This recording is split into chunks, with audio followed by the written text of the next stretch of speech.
He's an 8-time American League All-Star, the 1978 American League Most Valuable Player, and a member of the 2009 Baseball Hall of Fame class.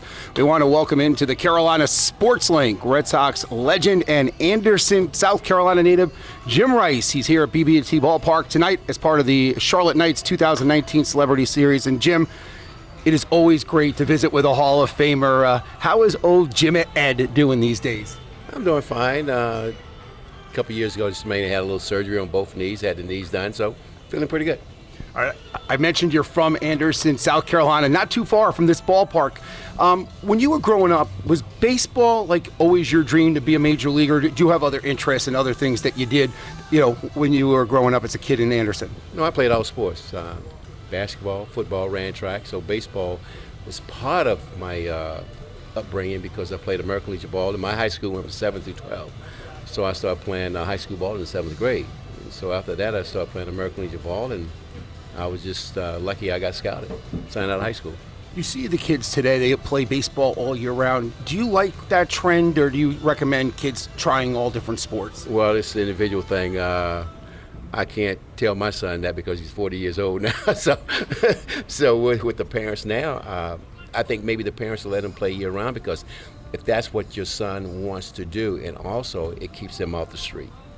Now, you're drafted by the Red Sox out of high school. You wind up in Pawtucket in '73, helped them win the Junior World Series that year, which is the equivalent of the International League World Series.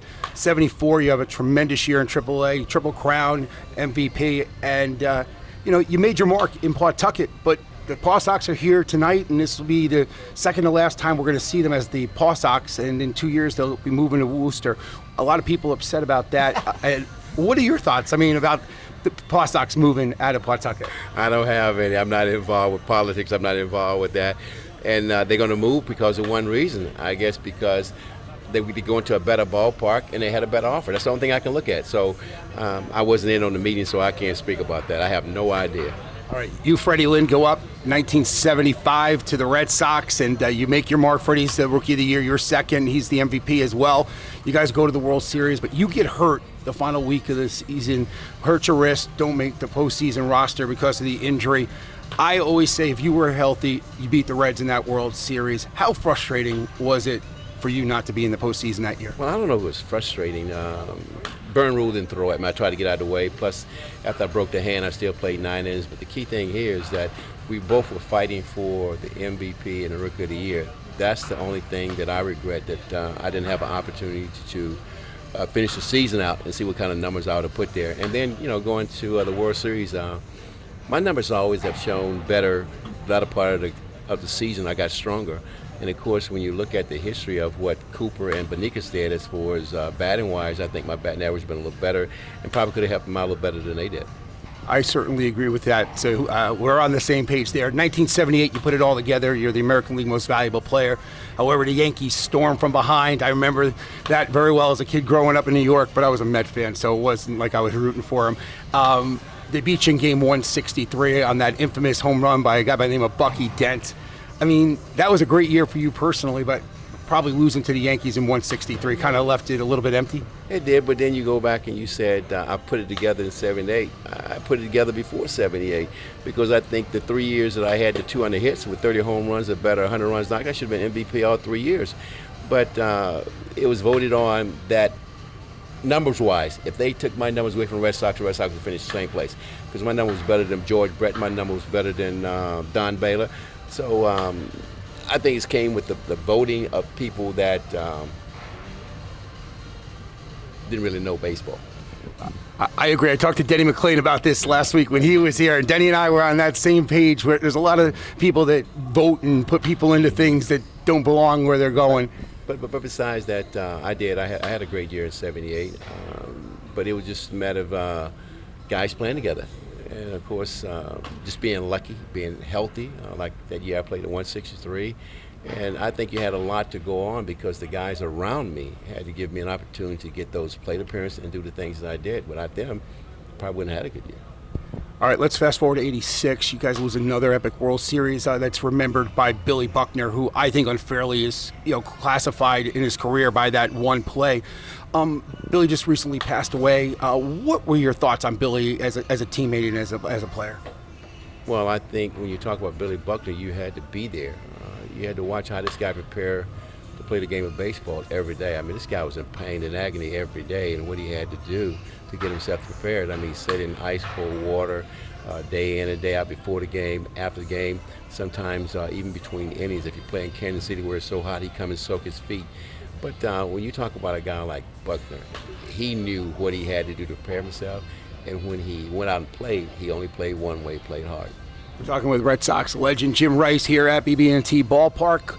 2009, your 15th and final year in the baseball writers ballot. You finally get the much-deserved call that you're going to be enshrined in Cooperstown. What was it like when you got the call? I didn't think about it. You thought that was my last time. If I went in, I went in. If I didn't, I didn't. I didn't play the game to go in the Hall of Fame. I played the game because I had a gift. I played the game because they gave me an opportunity to play. And then when I got there, I played to the best of my ability. Because I think when you talk about the Hall of Fame, it's not left up to you. It's left to a bunch of guys that never really played the game. And those are the key things I think what they should take away. We should have a committee where you have guys that play the game, maybe Hall of Famers, that vote for the guys. We don't vote on the writers, so why should the writers vote on us? But I went in. My numbers didn't change. The numbers still the same. But overall, I got in, and my routine was that I wasn't going to change anything. I had a little certain things I did every day, and I continued doing it. So when I got the call, it was, hey, you're in the Hall of Fame. That was it. It didn't make me go out and do flips or anything like that because it was so long. So I just took it with a grain of salt. You know, Jim, I couldn't agree with you more. To me, when you watch a player play, a Hall of Famer is a Hall of Famer. You could tell by watching him. Today, they put so much merit in this Sabermetrics and this exit velo and how hard the guy hits the ball and the distance it travels and stuff. I mean, you hit the ball harder than anybody I've ever seen. I mean, amongst the guys that I've seen. What are your thoughts on all this Sabermetric stuff? But see, these guys didn't play with veteran guys. These guys didn't play with guys that played during the time that would tell you, hit the line drive, man on second base, get him over, I'll get him in. We plan to hit runner, use that bat. And all these things the kids now, they think about launching. I mean, I'm looking at this kid now, he's trying to see how far he can hit the ball. That's not good. I mean, it's not. And the thing about it, with today's hitter only wants to hit one pitch, the fastball. But I think the average pitcher probably throw anywhere 1 to 3 pitches, But out of those 3 pitches, he only got 2 pitches: fastball, breaking ball. Anything off speed than the fastball is a breaking ball. But guys don't want to hit the breaking ball. Guys want to hit the fastball and see how far they can hit. And back in the day, if you got a guy hit a ball 500 feet and he's looking at the ball, Roger Clemens, drive there, they're going to hit you right in your neck. So that's the difference between now and then.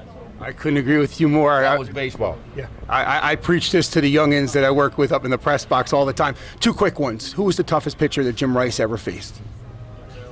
When you talk about toughest pitcher, I think to me it's more relievers than anything else, because back then when I played, you had guys going 7 innings, you had guys going 8 innings, you had guys that stayed with the organization. So your relievers were probably one of your toughest. 2 guys that were tough on me was Quisenberry, and some guy had a little mustache. I always turned that name Raleigh. Yeah. And so those were because I couldn't pick the ball up. But as for starters, we always saw the starters. I don't think any starters that were tough on me. But then again, you talk to some pitchers. Pitchers say, well, look, I checked the numbers. You were like 2 for 20 out for me. But see, man on second base, those other 18 times I went to the right side to get that guy at third base, and your Yastrzemski knocked him in. So that was it. All right, last one. This is for my intern who's filming us here, Alan Westerall. He lives and dies with the Boston Red Sox. Do we have a reverse 78 with the Red Sox turning the tables on the Yankees this year? I don't know. You got the same guys that just about had last year. The key thing here is, like I said, playing together, doing the small things. Last year, the pitching was outstanding. The relieving outstanding. It's not that way right now. And, of course, with the hitting, you got to give the guys probably some runs. We got to add on. We went through a stretch where we went out and scored 4 or 5 runs in the first 2 or 3 innings, and we stopped. You can't do that. When you get 4 or 5 runs, you got to add on, and we didn't add on. We lost a lot of games by not adding on. Jim Rice, it was a pleasure. I could talk to you all day, but I know you got a lot of stuff to do here as you're in town for the 2019 Celebrity Series here at BB&T Ballpark. You like this ballpark? Was it like this when you played in the minors? Come on now, you know what's like. You know what's like that. This is a hitter's ballpark. I think nowadays all the ballparks that are being built, probably inner cities, as far as being downtown, I think somewhere you hear, I think the air just circulate, and these guys hitting the ball a ton. But then again, when you get to the big leagues, it's not going to be that way. Why? Got better pitchers. It was an honor and a privilege, my friend. Thank you. Thank you. That was Jim Rice, Baseball Hall of Famer, here on the Carolina Sports Link, your link to Carolina sports.